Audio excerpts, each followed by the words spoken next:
여러분,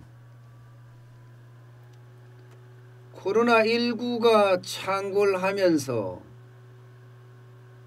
또 정부가 경제정책에 실패하면서 지금 경제는 장난이 아닙니다. 실물경제는 그야말로 초토화라는 표현이 아직까지 저는 어울린다고 생각할 정도예요. 뭐 당장 롯데만 하더라도요, 실물경제가 워낙 망가지니까, 실적이 망가지니까 임원들을 100명을 옷을 벗겼어요. 임원 100명을 옷을 벗겼다면요, 그 사람들은 도대체 어디로 가나요? 참 임원까지 올라가기도 어렵거든요. 대기업에서 별을 단다는 것은 진짜 하늘의 별 따기입니다. 하늘의 별 따기. 말 그대로입니다. 그만큼 대기업은 어렵습니다. 게다가 롯데 이러면요, 지금까지 종신고용이라는 그런 그 사회 문화가 있습니다. 회사 문화가 있습니다. 월급은 좀 적더라도 정년까지 보장을 해준다가 롯데의 기업 문화거든요.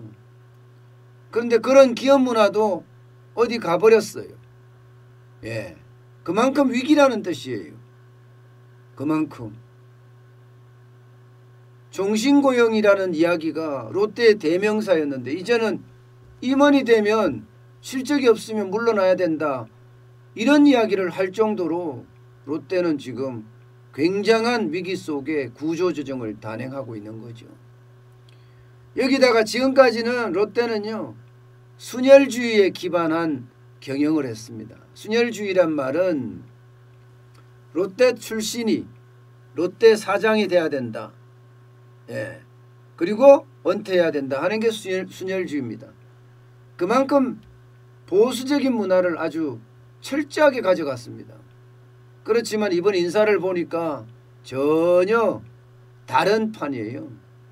컨설팅 업계에서 잔뼈가 굵은 사람들이 대거 동용이 되는가 하면 50대 CEO가 여기저기에서 나오기 시작했습니다. 젊은 CEO들이 이제는 움직인다는 이야기죠. 그만큼 위기다, 그렇게 이야기할 수 있는 것 같습니다. 그런데 대기업이 롯데만 이렇게 줄였느냐? 그게 아니더라고요. 이게 여러분 쉬쉬해서 그렇지 대기업들 굉장히 사람들을 줄여가고 있습니다. 왜 쉬쉬하느냐? 정권의 권력의 눈밖에 나까봐요. 실제 중앙일보에서 조사한 내용을 보면요, 대기업들의 늘은 곳은 별로 없습니다. 삼성전자 뭐 여기는 늘릴 수밖에 없는 구조죠. 3,231명을 더 늘렸습니다. 2020년에. 현대자동차도 좀 늘렸어요.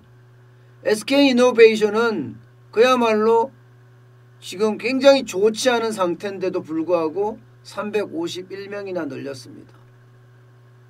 늘렸다는 것은 좋죠 뭐. 근데 그만큼 사회적 책임을 다하겠다, 이게 SK그룹의 어떤 요즘 분위기 같아요. 그렇지만 LG전자만 하더라도 줄였죠. 247명을 줄였습니다. 롯데쇼핑은 앞서 말씀드린 것처럼 엄청나게 많이 줄였어요. 3,259명이나 줄였습니다. 가뭄 칼바람이 분다 그랬더니 실제로 불었죠. 롯데 같은 경우는요, 점포도 앞으로 향후 3년에서 5년 사이에 200개 점포를 줄인다고 했습니다. 지금 현재 점포가 718개예요. 그중에 200개를 줄이면 거기서 일하는 사람들은 다 어디로 가겠어요?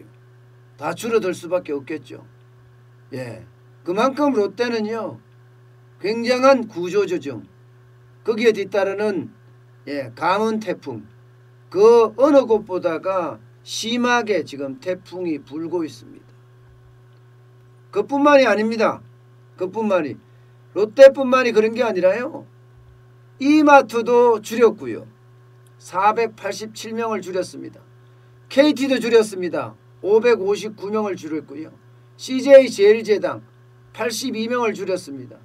대한항공 많이 줄였죠. 앞으로 대한항공은 얼마나 더 줄을는지 아무도 모릅니다. 457명이 줄었습니다. 두산도 754명이 줄었고요. 보시는 것처럼 우리나라에서 잘 나간다 하는 대기업들 줄였습니다. 여러분 신입사원이 들어오는 걸 감안을 해보세요. 신입사원이 들어오는 걸 감안하면 굉장히 많이 줄은 거예요. 신입사원을 안 뽑은 것도 수두룩하고요. 그 정도로 지금 대기업의 감원 태풍, 감원 칼바람은 점점 거세지고 있고요. 거기에 따른 구조조정도 그 어느 때보다 과감하게 일어나고 있습니다. 그런데 대기업만 이런 게 아니에요. 대기업만. 금융권도 마찬가지입니다. 금융권도 지금 국내 은행의 지점을 감소하는 추세로 나아가고 있거든요. 지금 2016년 12월 말 현재 7,100개였던 국내 은행 지점들이 말입니다. 2020년 6월 말 현재 6,591개예요. 그러면 적어도 500개 이상 줄어들었죠. 500개 이상 줄어들었으면 500개에 근무하는 직원을 생각해 보세요. 다 어디로 갔겠습니까? 전환 배치했다고 하지만 이게 거리가 멀면 멀수록 전환 배치가 아니라 그만뒀다 이런 사람들도 많아지는 겁니다. 당장 금융계 중에서 지금 가장 심각하게 사업에 대한 구조조정과 인력에 대한 구조조정을 단행하는 곳이 있죠. 우리은행 말입니다. 우리은행은 전국에 있는 600개가 넘는 그 은행 지점을 118개로 지금 거점 지점으로 줄이려고 하고 있습니다. 직원도 적어도 14,000명인 직원을요 13,000명까지 2023년까지 줄이겠다 그랬어요. 그러면 2023년이면 2022년까지네. 2022년까지면 2년 동안 신입사원을 실제로 따지면 한 2,000명 뽑는다고 쳐야 되거든요. 올해부터 하면 2,000명 정도 뽑는다고 치면 전체적으로는 3,000명을 줄인다는 이야기예요. 우리은행은요. 근데 우리은행만 줄이겠습니까? 어디? 다른 금융기관은 안 줄여요. 온라인이 얼마나 덕세를 하고 언택트 이코노미가 이제는 일상화되니까 은행들 입장에서도 이제는 뭔가 새로운 방법을 찾지 않으면 지금처럼 고정비가 이렇게 많이 나가면 살지 못한다는 이야기예요. 살지 못한다. 그렇게 되니까 구조조정의 칼바람은 점점 거셀 수밖에 없는 거죠. 특히 말입니다. 이 연말을 앞두고 대기업부터 시작해서 금융권 그리고 중소기업 특히 여행업계를 중심으로 해서는요 굉장히 심각한 그런 상황이 몰려오고 있다예요. 지금 여행업계는요 고용유지지원금이 거의 끝나가거든요. 이 고용유지지원금이 끝나는 그 시점에서부터는 이게 해고의 칼바람이 해고입니다. 해고죠. 정리해고죠. 정리해고의 칼바람이 엄청나게 몰아칠 거다 이렇게 얘기하고 있어요. 이렇게 적어도 4,000명 정도는 그만두지 않겠느냐 이런 말이 나올 정도입니다. 사실 여행업계는요 지금 이렇게 제가 4,000명까지 연말에 그만둘 거다 하는 것도 이거는 여행업계 중에서 그나마 큰 여행업계를 중심으로 말하는 겁니다. 여행업계가 전체적으로 따지면 한 2만 개 정도 됩니다. 2만 개 중에서 얼마나 줄어들었을까? 아마 절반은 다 줄어들지 않았을까? 중소형 여행사는요 이제 더 이상 버티지를 못한다 하고 만세를 부르고 있는 것도 현실입니다. 현실. 여기에다가 자영업자, 이제는 바닥까지 내려온 거예요. 바닥까지. 자영업자들은요, 폐업이, 줄폐업이 당연히 일어나는 건 당연하고요. 여기에다가 직원들을 내보내는 것은요, 이제는 일상사가 돼버렸습니다. 그동안 어떻게든 직원들하고 함께 버텨보자 했던 사람들조차도 이제는 직원들을 다 내보냈어요. 큰 식당을 가더라도요, 여러분, 직원이 없어요. 옛날처럼. 일반적으로 이야기할 때 그런 이야기 하잖아요. 식당의 서비스업에는 손님들이 고개만 들으면 눈을 마주치고, 눈을 마주치면 바로 달려가라, 이런 얘기를 할 정도로 서비스에 대한 어떤 감동을 계속 주장을 해왔습니다. 그래야지 사업이 잘 된다고 말입니다. 그런데요, 매장에 가면 눈을 맞출 사람이 없어요. 최소의 인원으로 지금 가게를 돌리고 있으니까 안타깝죠. 안타깝죠.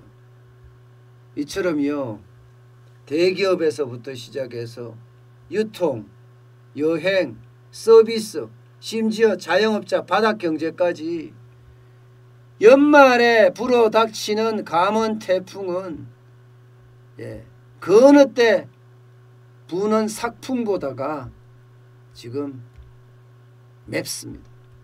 엄청나게 맵습니다. 그들이 겪을 그 고통을 저는 이미 한번 겪어봤거든요. 12월 28일 날 인사명령을 탁 내는데 그때 인사명령이 없으면 이거는 그야말로 이제 집에 가야 되거든요. 근데 그 12월 28일이라는 것 저는 절대로 못 까먹겠더라고요. 2016년 12월 28일이었는데 그 연말에 그 삭풍이 마음속을 후벼 파는 정도가 아니라 몸을 얼어붙게 만들더라고요. 지금 많은 사람들이 이제 연말 삭풍에 몰려 나올 텐데 힘을 내야 됩니다. 힘을 내지 않으면 더 큰 아픔이 닥칠 겁니다. 저는 그들이 이미 마음의 준비를 어느 정도 했다고 생각을 해요.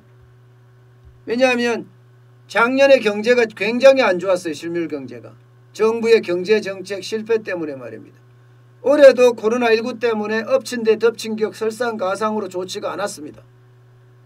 그렇기 때문에 어느 정도 짐작을 해서 마음의 준비를 했을 거라고는 예상을 하지만 그래도 막상 닥치면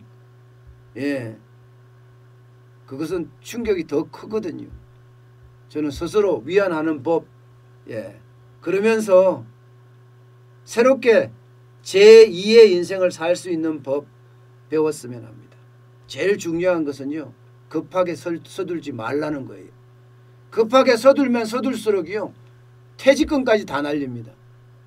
그거보다는 쉬면서 내가 뭘 할 것인가 고민의 시간을 가지는 게 중요합니다.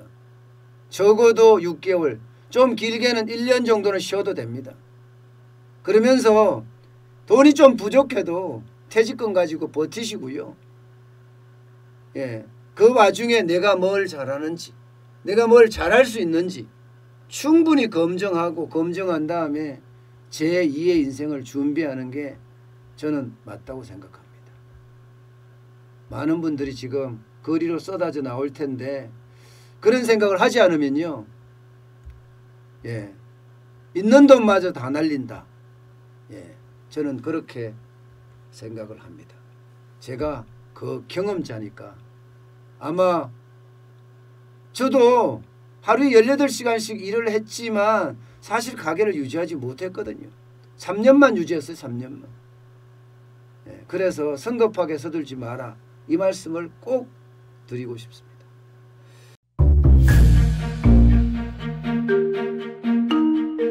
세종대왕과 샤넬 넘버5, 벤츠 자동차의 최고급 기종인 마이바흐의 공통점을 아시나요? 바로 침향입니다. 침향이란 동남아시아에서 자생하는 침향나무가 상처를 입었을 때 스스로를 보호하기 위해서 분비시키는 침향나무의 진액입니다.